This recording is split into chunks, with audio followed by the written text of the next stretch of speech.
E em estúdio para analisar os destaques do dia está, como sempre, Pedro Pereira Coutinho, administrador da Fincor. Pedro, muito bom dia. Mais do que nunca, e olhando principalmente para o mercado secundário de dívida, começa a fazer sentido falar-se num resgate para todo o reino espanhol. Sim, a Espanha está numa situação bastante difícil com o sobreendividamento das regiões espanholas. Já se fala agora também na Catalunha para ter que precisar de auxílio externo para fazer face às suas necessidades de financiamento. O custo de financiamento do reino está a disparar exponencialmente e está bastante acima agora dos 7%, que sabemos que no longo prazo já é um nível insustentável, mas que acima dos 7%, mesmo no curto prazo, as economias não conseguem sobreviver durante muito tempo com o peso do custo de financiamento que lhe está associado. O déficit tem vindo a aumentar, o desemprego está em níveis historicamente altos e, portanto, neste momento a economia atravessa sérias dificuldades em termos de financiamento. Tem até ao fim do ano necessidades de financiamento superiores a 50 mil milhões de euros.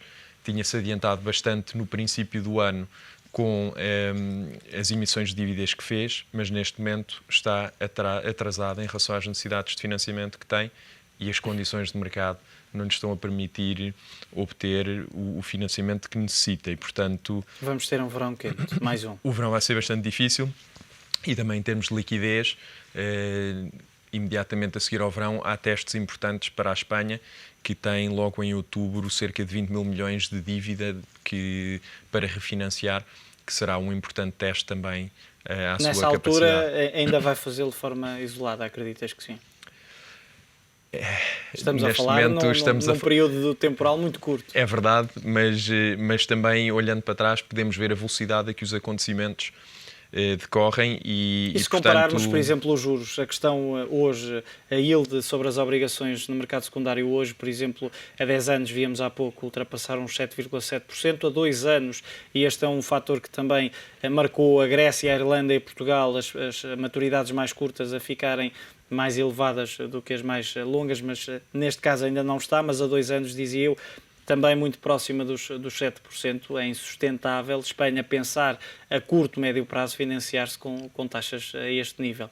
Portanto, na ausência de medidas na União Europeia que permitam uma solução imediata, ou pelo menos que permitam aos mercados identificar um caminho certo para estas necessidades de financiamento dos vários Estados-membros, não vemos outra solução que não seja um pedido de resgate para um resgate mais alargado, porque no fundo a Espanha já houve um pedido parcial. Já houve um pedido parcial que, em último lugar, pelo qual em último lugar responde a Espanha, portanto, no fundo já está sob uma intervenção, já perdeu grande parte da sua soberania, porque neste momento a União Europeia está em colaboração muito mais próxima do que seria talvez desejável para a Espanha em termos de orçamentos de Estado e de políticas e de reformas que têm que ser implementadas. Sendo que a própria banca que for auxiliada também perdeu bastante autonomia, ou vai perder porque vai ser assistida diretamente pelas autoridades europeias e vai ter que apresentar relatórios com mais regularidade. Sem dúvida. Portanto, há importantes reformas também a aplicar na banca em termos de rácios de capital, em termos de rácios de conversão de depósitos em crédito e, portanto, a banca que vai sendo intervencionada vai ter que rever os seus modelos de negócio para se tornar significativamente mais conservadora. E, portanto, há neste momento muita limitação já em Espanha em termos de soberania e de independência, tanto a nível do reino como do setor bancário, naturalmente, sobretudo daqueles bancos que são intervencionados. A solução, e já vamos a uma segunda parte desta questão, mas comecemos pela primeira, naturalmente. A solução a curto prazo para resolver, e há pouco falavas de uma solução, é preciso, e o próprio primeiro-ministro espanhol já o disse quando se encontrou com Wolfgang Schäuble esta semana em Berlim, que é preciso que os líderes europeus e as próprias instituições europeias tomem decisões para resolver isto a curto prazo. Tomar decisões a curto prazo poderia passar ou o mecanismo começar a comprar massivamente obrigações no mercado primário, algo que estaria pressuposto, mas que para já há aqui um período, eu chamar-lhe um período de nojo até que possa começar a fazer isso, ou até o Banco Central Europeu? Sim, tem-se falado em várias dessas alternativas. Uma das possibilidades era também atribuir-se uma licença bancária ao Fundo de Estabilização Europeu que lhe permitisse alavancar os montantes que tem disponíveis para a resolução destas ou para as necessidades de financiamento que vão surgindo. São medidas que têm, de facto, que passar à prática. Há muita burocracia nesta altura, Pedro. Neste momento, o que acontece é que, ao contrário dos Estados Unidos, que atravessam um período igualmente difícil, mas que se encontrava noutra fase totalmente distinta em termos de integração, onde todos os Estados estão totalmente integrados e alinhados, na Europa, a Europa atravessa um período com dificuldades semelhantes em termos de sobreendividamento dos vários Estados, mas é uma integração só no papel. Mas tem apenas integrada a política monetária. E, portanto, isto torna muitíssimo difícil a resolução das necessidades de financiamento dos vários Estados, sobretudo quando existem diferenças tão grandes em termos de crescimento económico entre as várias economias que compõem a União Europeia. E, portanto, mesmo os mecanismos europeus em termos de gestão e de política são órgãos que nós, agora, perante as dificuldades, vemos que têm muito pouca autonomia e soberania, porque, no fundo, as decisões estão a ser tomadas pela Alemanha em coordenação com a França, que são as duas economias mais fortes. E, portanto, neste momento é difícil, a nível político, que a União Europeia consiga acompanhar à mesma velocidade ou mais depressa, o que seria ideal, para se adiantar aos acontecimentos em termos de mercados e em termos económicos na União Europeia. Portanto, é realmente muito difícil para a União Europeia neste momento dar resposta a estes acontecimentos e estas necessidades de financiamento que os vários Estados têm e que não se prevê que melhorem no médio prazo. A verdade é que, se olharmos para o passado mais recente, e o passado mais recente estamos a falar dos últimos 2 anos, não houve grandes mudanças, houve muitos recuos e poucos avanços. Não houve. Não houve e esta situação era previsível que não corrigisse por si só, sem uma intervenção externa ou sem, pelo menos, algumas reformas importantes em termos da União Europeia. E, portanto, aquilo de que se tem vindo a falar bastante, que eu penso que em resumo é a integração em termos de política fiscal, em termos dos orçamentos de Estado dos vários Estados-membros, que permita uma emissão de dívida conjunta ou um organismo central que possa distribuir financiamento pelos vários Estados-membros, é a questão fundamental e nesse aspecto ainda nada foi feito. Estava a pensar, se compararmos, por exemplo, com os Estados Unidos, não querendo necessariamente comparar a zona euro com os Estados Unidos, mas recordo-me nestes últimos 2 anos, e porque era o período a que nos estávamos a referir, a Fed, por exemplo, lembro-me do Quantitative Easing, o 2,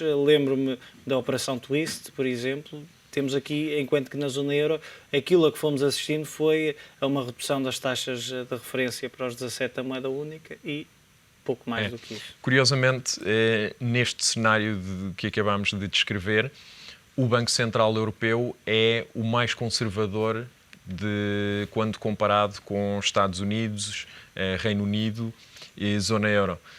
O Banco Central Europeu foi sempre o último a cortar taxas, manteve-as sempre mais altas do que o Fed e o Banco de Inglaterra. Esteve mais preocupado com a inflação durante este período do que o Fed e o Banco de Inglaterra e provavelmente era aquele que mais se deveria ter adiantado em termos de estímulos ao crescimento económico, de injeções de liquidez na economia para acompanhar as reformas muito duras e austeras que têm vindo a ser implementadas nos países periféricos Portanto, penso que a zona euro se pode queixar um pouco do atraso e da falta de agressividade do Banco Central Europeu, que se compreende, por um lado, porque pelas diferenças muito substanciais que existem entre as economias mais fortes e as economias periféricas, e as economias mais fortes, de facto, conseguem, ou conseguiram até agora, pelo menos, manter as suas taxas de crescimento com esta política atual que temos tido do Banco Central Europeu. E agora voltamos à segunda parte daquela pergunta que eu há pouco te fazia, que é: a Espanha atingiu já um ponto de não retorno, comparando com o que aconteceu, por exemplo, com a Grécia, com a Irlanda, com Portugal, quando os juros no mercado secundário chegaram a este nível, no mercado primário, durante as emissões também aproximaram-se dos níveis, embora um pouco abaixo. Parece que já não há outra alternativa, mesmo que em setembro ou em outubro se avance com a compra de obrigações no mercado primário. Parece que Espanha ainda consegue escapar a um pedido de ajuda para todo o reino. É difícil, sem algum dado novo que influencie as condições do mercado atuais, vai ser difícil à Espanha conseguir satisfazer as suas necessidades de financiamento, que se vêm a agravar substancialmente, conseguir lidar com as suas necessidades de liquidez que têm até ao fim do ano e que naturalmente continuarão em 2013, porque neste momento Espanha está a implementar reformas que vão ter impacto no crescimento económico. Esta situação do setor bancário tem um impacto muito significativo nos custos de financiamento da economia. Nós olhamos para os dados recentemente e conseguimos ver que os custos de financiamento, os spreads triplicaram nos vários setores da economia, tanto em termos de famílias, de pequenas empresas, de grandes empresas, e portanto, é natural que haja um abrandamento do crescimento económico em Espanha e portanto, não vemos capacidade neste momento, na ausência de um fator externo significativo que altere substancialmente o panorama, que Espanha consiga dar a volta a esta situação por si só.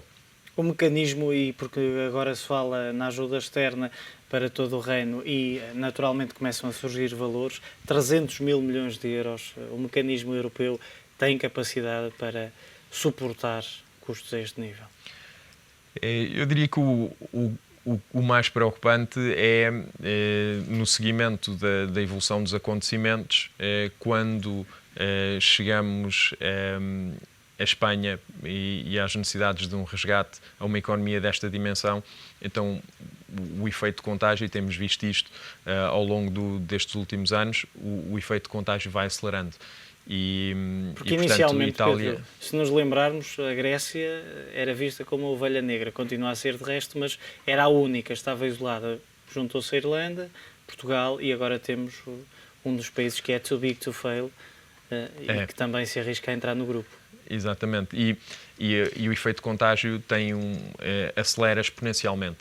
Quando o montante aumenta muito significativamente, nós vemos o que é que acontece imediatamente a economias como a Alemanha, como a Holanda, o Luxemburgo, que se mantinham no nível AAA, no rating máximo, que eram intocáveis até agora, e que, à medida que os resgates se vão sucedendo, a proporção do apoio destas economias aos resgates é muito alta e, portanto, estas economias vão ficando contaminadas com o risco dos países periféricos. E, portanto, o efeito de resgate o efeito de contágio começa a aumentar exponencialmente e vemos já aqui a Moody's a colocar sobre rating watch negativas estas economias e o próprio fundo que é alimentado que é por esses países. Exatamente, e portanto não há ninguém não é um problema isolado da Grécia, como inicialmente se pudesse pensar. É de facto um problema zona euro ao qual nenhuma economia está alheia. É um problema da forma como a zona euro foi, não digo pensada, mas depois passada do papel para a realidade. Na teoria, poderia resultar se todas as economias tivessem respeitado os critérios de convergência quando a União Europeia foi criada. Havia uma política monetária comum e desde que nenhum dos Estados-membros incumprisse os critérios de convergência, tudo funcionaria. Mas era previsível que não fosse possível ou que houvesse pelo menos exceções dentro dos vários Estados-membros e, portanto, aquilo que foi feito no momento da constituição da zona euro e da moeda única foi um primeiro passo, mas era evidente que não era o único passo que se teria que dar e, portanto, este processo de integração das políticas fiscais, dos orçamentos de Estado, da capacidade de a emissão de dívida conjunta teria, em nossa opinião, claramente que ter sido um objetivo que se deveria ter ido procurando alcançar ao longo destes últimos anos. Nada foi feito durante estes últimos anos e agora estamos numa situação de necessidade absoluta de tomar alguma medida para a resolução desta situação. Ontem, uma notícia dava conta que a Grécia pode ter, ou vai provavelmente ter, de reestruturar novamente a dívida. É mais um passo antes do país deixar o euro. A Grécia apresenta para este ano uma contração do PIB que pode ser superior a 7%, que é uma contração muito dura. Muito dura mesmo. E tem uma série de reformas na economia por realizar e tem muitas dificuldades em concretizar ou em realizar aumentos de receitas. Todos conhecemos as dificuldades a nível de recolha de impostos e de capacidade da economia grega de ir buscar mais receita quando precisa dela. E, portanto, está numa situação muito debilitada, ainda por cima passou por um período de grande instabilidade política recentemente, que atrasou todos estes processos naturalmente. E, portanto, a Grécia também precisará de alguma alteração em termos de rumo para conseguir fazer face aos desafios que se lhe apresentam. Esperemos que tudo isto seja feito dentro da zona euro e que se encontrem medidas ao nível da zona euro que permitam corrigir estas situações dos vários Estados-membros. Ainda assim, teria de passar sempre pelo lado da dívida. Não necessariamente pelas medidas que teriam que implementar, mas a dívida teria que ser aliviada. É possível, não seria estritamente necessário que a solução da Grécia passasse por uma nova reestruturação da dívida existente. Eu penso que era possível. Mudando os prazos, mudando... Eu penso que seria possível evitar essa reestruturação em termos de prazos ou de montantes a pagar aos atuais credores e fazer, a nível da União Europeia, implementar medidas que permitissem à Grécia satisfazer as suas necessidades de financiamento sem recurso a essas medidas, que são medidas extremas, sobretudo para um Estado-membro da zona euro. Agora, de facto, a situação grega continua a agravar-se significativamente e na ausência desta intervenção externa, também é uma economia que não apresenta sinais de capacidade de resolução dos problemas, mesmo depois do resgate de que foi alvo e mesmo depois da muito significativa reestruturação de dívida que fez muito recentemente. Pedro, muito obrigado pela tua análise. Pedro Pereira Coutinho, administrador da Fincor. À altura para um curto intervalo. Não sai daí.